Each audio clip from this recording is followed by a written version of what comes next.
The great goal must be to limit human-driven climate change while maintaining or improving the quality of life for all people globally.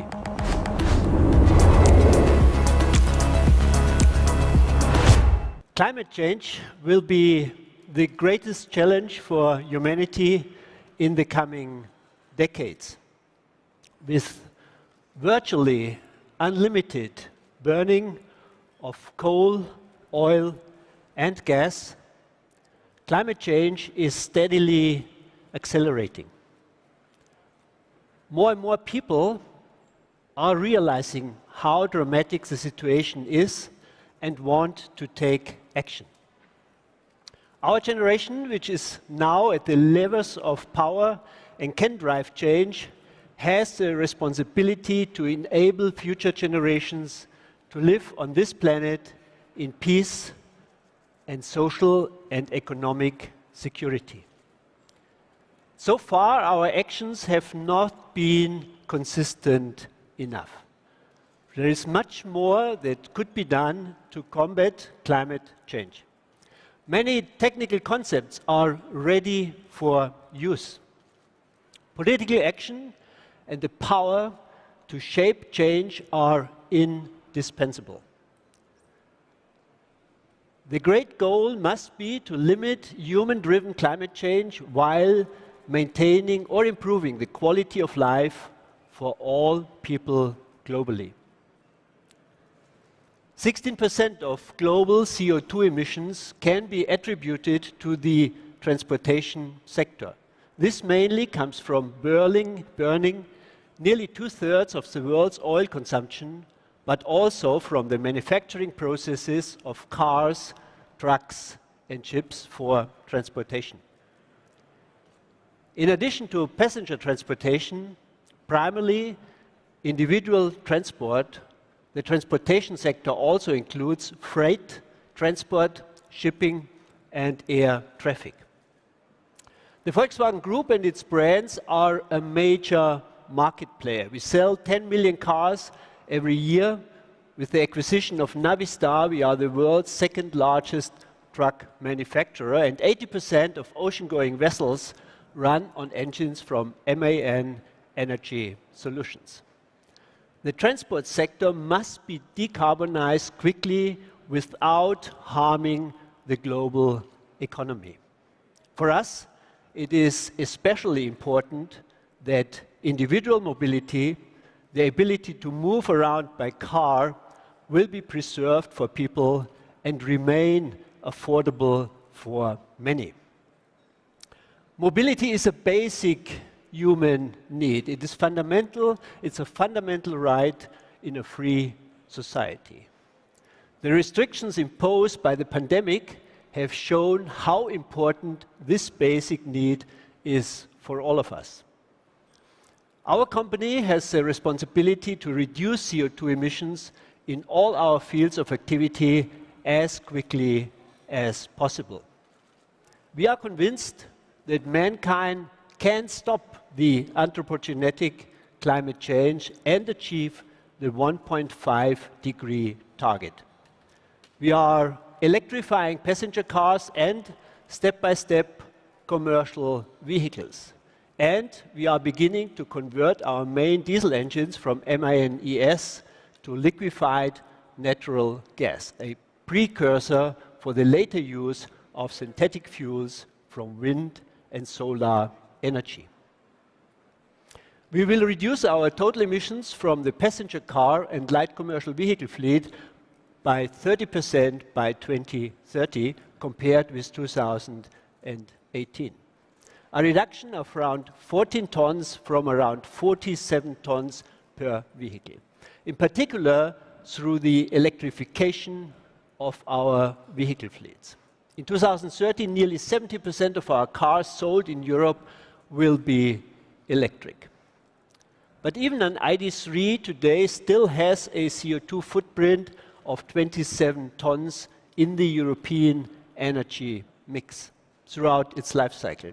Those 27 tons consist of 13 tons in production and supply chain and another 13.9 tons from use and maintenance. In other words, half of the footprint. This can be reduced to nearly zero by charging with green energy. In most of the European countries, like Norway, Sweden, and Switzerland, the ID3 is already driving with green energy. The prerequisite for decarbonizing the transport sector is the availability of green electricity from sun and wind. Energy generation and distribution must be the top priority. Let me give you an example of the effect. Our power plant in Wolfsburg generates electricity for the plant and district heat for the city of Wolfsburg. We are currently converting it from coal to gas. That will save 1.5 million tons of CO2 every year, equivalent to the annual emissions of 870,000 cars. It's also cost effective at just 14 euro per ton.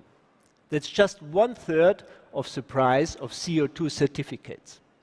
But the dependence on gas remains. The solution, MANES, is already working on an innovative technology to replace district heating from fossil fuel power plants. A heat pump plant with sector coupling is being piloted in Esbjerg, in Denmark. With an overall heating capacity of 50 megawatts, the plant will supply around 100,000 inhabitants with approximately 235,000 megawatt hours of heat per year. This will save 100,000 tons of CO2 annually, equivalent to the CO2 emissions of 55,000 cars. The heat pump generates climate-neutral heating energy from renewable energy sources with very high efficiency. The electric energy input generates 3 to 4 times as much heat energy. Heat pumps will be the best solution for decarbonizing all applications where heat below 100 degrees is needed and which today still use fossil fuels. Cost for decarbonization can be high and vary from sector to sector. It will be particularly difficult and expensive in those areas that cannot be electrified. High temperature processes, steel, cement, chemicals, aviation, and shipping. The unavoidable remaining emissions, for which we don't have any technical or economic solutions yet, will have to be removed from the atmosphere to reach 1.5-degree climate target. Carbon capturing is feasible, but not yet on scale, and it is still very expensive. According to our estimates, at scale, it should cost about $100 per ton. Also very much depending on the availability of cheap renewable energy. Many other technologies needed for decarbonization are ready for use now. For some of them, it is just a matter of industrialization and then scaling. The Volkswagen Group is planning a venture capital fund with an initial volume of 300 million euro that we will invest in the number of decarbonization projects and innovative startups. Analysts from Goldman Sachs estimate that $56 trillion will be invested in green infrastructure by 2032. That makes it the largest area of growth worldwide. More and more industries are recognizing the opportunities, and even sophisticated investors like Bill Gates are financing major sustainability projects. The financial business case is accelerating the change. Progress in decarbonization today varies widely across economies. Germany's emissions total 8.4 tons of CO2 per capita and per year. China emits 7 tons per capita and the US 16 tons. Sweden switched fast to carbon-free energy production and implemented a CO2 price of 100 euros per ton, which led to a shift in consumer preferences. The CO2 emissions amount to only 4.2 tons per capita without compromising its standard of living. And Sweden is still one of the fastest growing economies in Europe.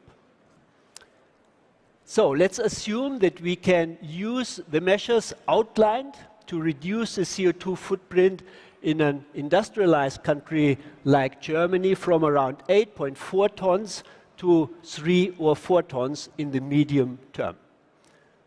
So in order to reach climate neutrality, the cost would amount to 300 to 400 euros a year for capturing roughly €1 per day for every inhabitant. A small amount compared to the horrible scenarios that experts forecast if we don't act. In less industrialized countries, the amount is many times lower. Many solutions for reducing CO2 are already cheaper today than the old fossil methods that we are still using. Solar or wind power is in some regions already cheaper than coal power. Electric heat pumps reach amortization after only a few years, and from then on are cheaper than heating with fossil fuels.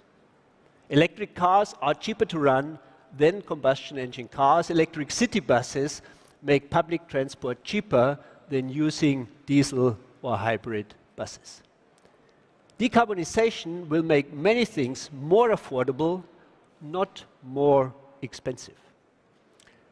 Subsidies in worldwide fossil technologies are still estimated to be much higher than investment in renewable energies. Coal subsidies, reduced taxes on diesel, tax-free kerosene, and air travel with a reduced VAT rate are slowing the transition into renewables. Hesitant political reforms in the subsidy scheme are delaying the economic transition that would already be possible today. Reducing CO2 is possible without sacrificing our standard of living. We can continue to fly on vacation.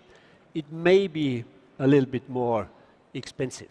We can still eat meat, maybe a little less. It's healthier anyway. We are still mobile with CO2-free electric cars and airplanes with synthetic fuels. Entire ecosystems can become climate neutral, as some worldwide projects will demonstrate. One is our European blueprint, Astepalia, a Greek island where we are installing a fully electric transportation network based on green energy. What's true on Astepalia is true elsewhere. More and more people are switching into modern means of transportation. The new car is losing many of its negative qualities. It's becoming cleaner, safer, and more comfortable.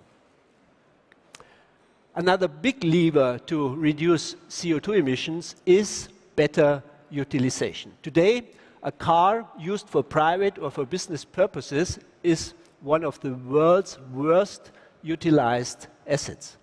Driven for only about 1 hour a day on average, it is parked the rest of the time, which in turn leads to major expenses for infrastructure such as parking spaces. What's more, it prolongs the life cycle of those vehicles. The result, less environmentally friendly, more outdated technologies are used for too long. Better utilization accelerates the change. In the future, electric robotaxis will drive around the whole day to transport more people than today on one trip. This leads to a highly efficient use with fewer cars and fewer parking spaces in the cities. Car sharing can double the utilization to approximately 2 hours a day. A significant improvement can be achieved by combining usage, which means to use the same car for sharing, rental, and for subscription models. This would once again double the usage time of cars.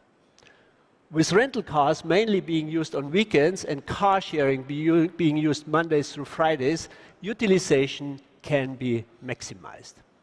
The technological game changer will be your virtual key on your smartphone, which gives you easy 24/7 access to a large car fleet.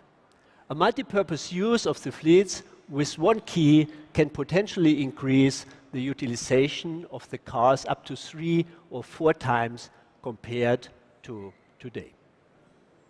So to safeguard individual mobility, we have to decarbonize the transport sector through electrification with green energy. Fast cross-sector action and alignment is necessary.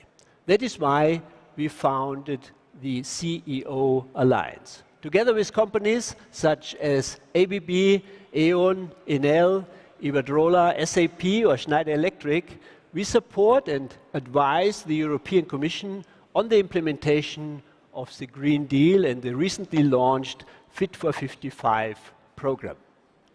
We are sharing ideas and experiences, working across industries on specific projects that contribute to reaching the EU's climate goals. And we know we can tackle climate change much more effectively when we work together rather than individually.